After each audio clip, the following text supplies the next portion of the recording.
সিরিয়ালে 3 দিন মুখ দেখানো অভিনেতা অভিনেত্রী অবাধ বিচরণ, দলের বর্ষিয়ান এমএলএ, 3বার 4বারের এমএলএ, তারা সবাই মঞ্চে উঠতে পেরেছেন একবারে? যারা অন্নপূর্ণা ভাণ্ডারের স্বপ্ন দেখে 3000 টাকায় ভোট দিয়েছিলেন, তারা বলছেন আমাদের তো আগের লক্ষ্মীর ভাণ্ডার ভালো ছিল। 3000 তো পাচ্ছেনই না, অধিকাংশের নাম বাদ চলে যাওয়ার আশঙ্কা, উল্টে আগের 1500টাও চলে যাবে। অরূপ চক্রবর্তী এখন ভালো তৃণমূল, বিজেপিতে তার দরজা খোলা, সামাজিক মাধ্যমে ঘোরাফেরা করছে। সায়ন্তিকা বন্দ্যোপাধ্যায় টিকিট পেয়েছিলেন, তিনি এখন নাচ প্র্যাকটিস করছেন। মমতা ব্যানার্জি, অভিষেক ব্যানার্জিকে বুঝতে পারছেন রাস্তায় নামলে তারা ভয় পাচ্ছেন, কারণ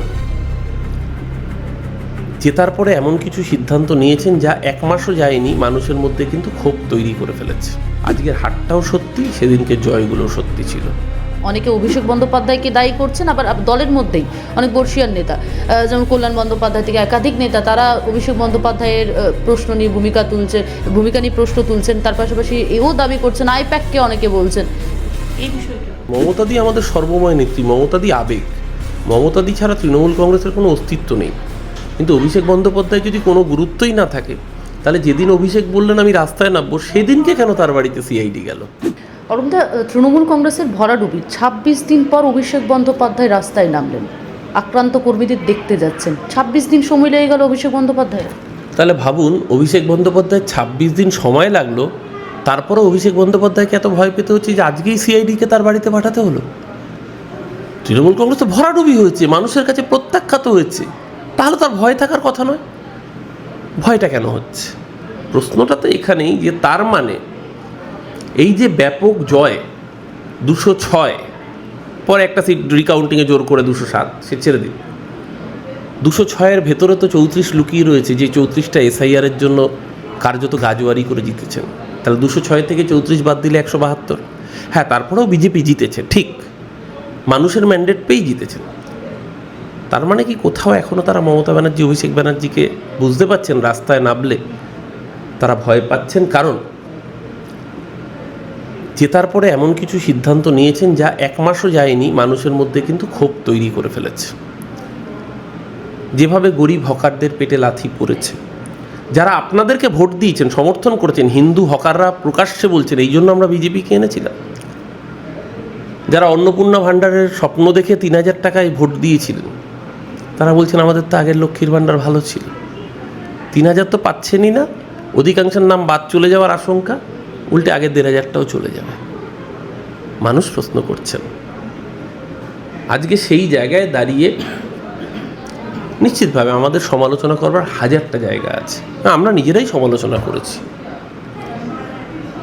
দল ভালো সময় থাকলে যেরকম ভালোর আলোটা গায়ে পড়ে, তেমনি খারাপ সময়ে খারাপটাকে মেনে নিতে হয়।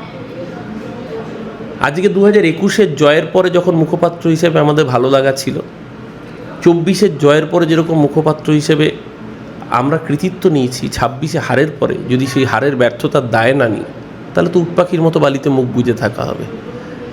আজকের হারটাও সত্যি, সেদিনকে জয়গুলো সত্যি ছিল। অভিষেক বন্দ্যোপাধ্যায়ের বাড়িতে সিআইডি যাওয়া নিয়ে প্রশ্ন তুলছেন, কিন্তু অভিষেক বন্দ্যোপাধ্যায়ের দলের ভূমিকা নিয়েও তো প্রশ্ন তুলছেন। অনেকে অভিষেক বন্দ্যোপাধ্যায়কে দায়ী করছেন, আবার দলের মধ্যেই অনেক বর্ষিয়ান নেতা, যেমন কল্যাণ বন্দ্যোপাধ্যায় থেকে একাধিক নেতা, তারা অভিষেক বন্দ্যোপাধ্যায়ের প্রশ্ন নিয়ে ভূমিকা নিয়ে প্রশ্ন তুলছেন। তার পাশাপাশি এও দাবি করছেন, আইপ্যাককে অনেকে বলছেন। এই বিষয়টা না, দেখুন, অভিষেক বন্দ্যোপাধ্যায়ের দল পরিচালনা পদ্ধতি নিয়ে কেউ প্রশ্ন তুলতে পারে না, একটা গণতান্ত্রিক দলে সেটাই খুব কাম্য।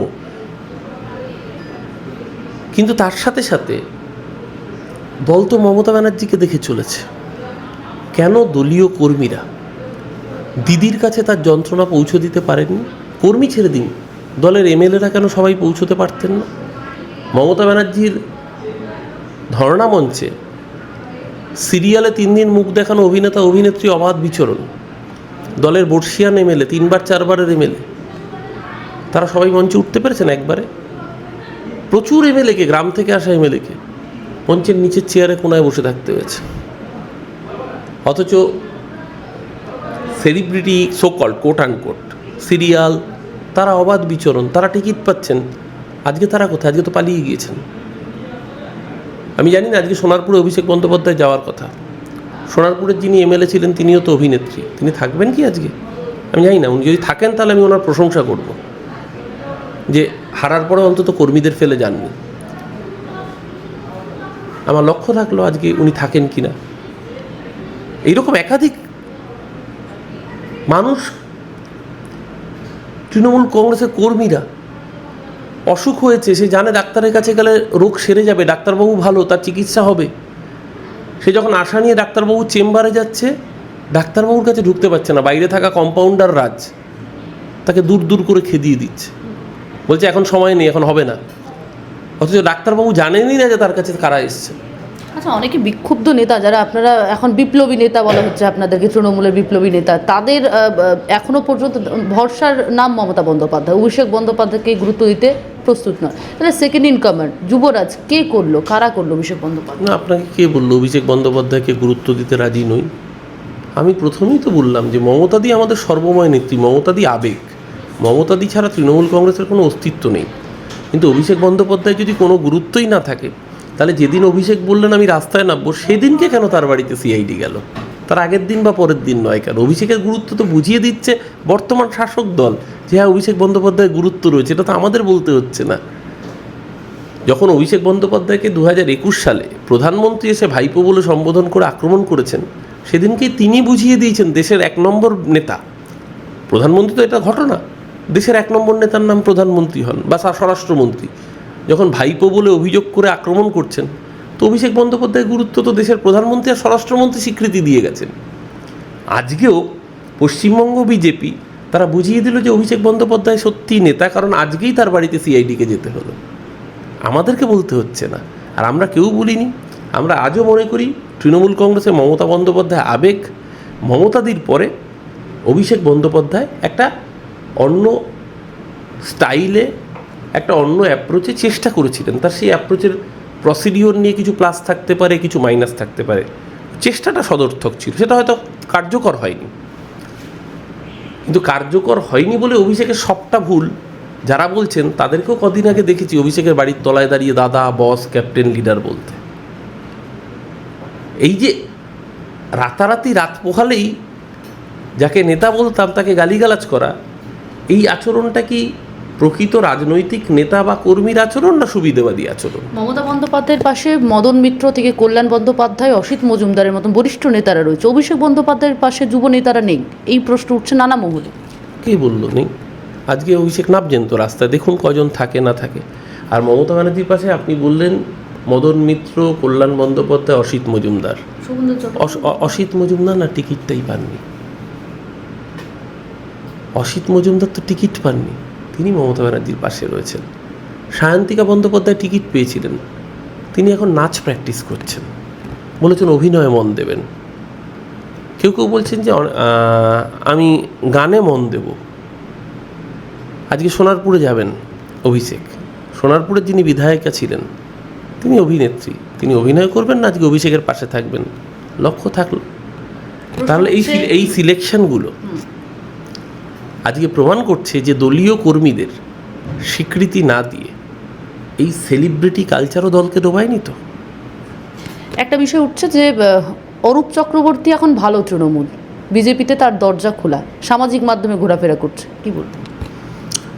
মুশকিলটা হচ্ছে পশ্চিমবঙ্গের রাজনীতির, এটা একটা বড্ড বাইনারি রাজনীতি হয়। মানে এখানে আপনি যদি ইস্টবেঙ্গলের সমর্থক হন, আপনি সমালোচনা করলেই মোহনবাগান হতে হয় না, দাগিয়ে দেওয়া যেন না হয়। আজকে ব্রাজিল ওয়ার্ল্ড কাপ ফুটবল আসছে, ব্রাজিলের সমর্থক না হলে আর্জেন্টিনা হতে হয় না, কেউ চাইলে নেদারল্যান্ডস বা পেরুরও সমর্থক হতে পারে। পশ্চিমবঙ্গের রাজনীতির দুর্ভাগ্য হচ্ছে পশ্চিমবঙ্গের রাজনীতি চিরকাল বাইনারিতে বিভক্ত। হয় সিপিএম বনাম কংগ্রেস, পরবর্তীকালে তৃণমূল বনাম সিপিএম, আর আজকে তৃণমূল না হলেই বিজেপি। কেন? তার বাইরেও তো একটা বড় বৃহত্তর প্রেক্ষিত রয়েছে। তৃণমূল না হলে বিজেপি হতে হবে কেন? কাউকে কংগ্রেসই বা হতে হবে কেন? কাউকে সিপিএমই বা হতে হবে কেন? কোনো একটা চ্যানেল, একজন সাংবাদিক, আমি নাম করেই বলছি, রবিশ কুমার, এনডিটিভিতে ছিলেন। বিজেপি কার্যত আদানিকে দিয়ে এনডিটিভি অধিগ্রহণ করেছে গায়ের জোরে, তার মালিককে এয়ারপোর্ট থেকে রিটেন করেছে। রবিশ চাইলেই তার প্রতিদ্বন্দ্বী সংবাদ মাধ্যমে যোগ দিতে পারতেন, তিনি তো সংবাদ মাধ্যমে যোগ দেননি, নিজের একটা ইউটিউব চ্যানেল খুলেছেন। তাহলে তৃণমূলের সমালোচনা করলেই বিজেপি হতে হবে কেন? বিজেপি হলে কোনো অপরাধ নয়। আমি বিজেপির রাজনীতির সমর্থন করি না, কারণ বিজেপি ধর্মের ভিত্তিতে মানুষকে বিভাজনের কথা বলছে। এই যে নিউ টাউনে যে ঘটনাটা ঘটলো, একটি ছেলেকে গিয়ে বলে হচ্ছে যে পাড়ায় থাকতে পারবে না, পাড়ার পরিবেশ দূষিত হচ্ছে, কারণ ছেলেটি মুসলমান, কেন হিন্দুর সাথে মুসলমানের প্রেম হবে?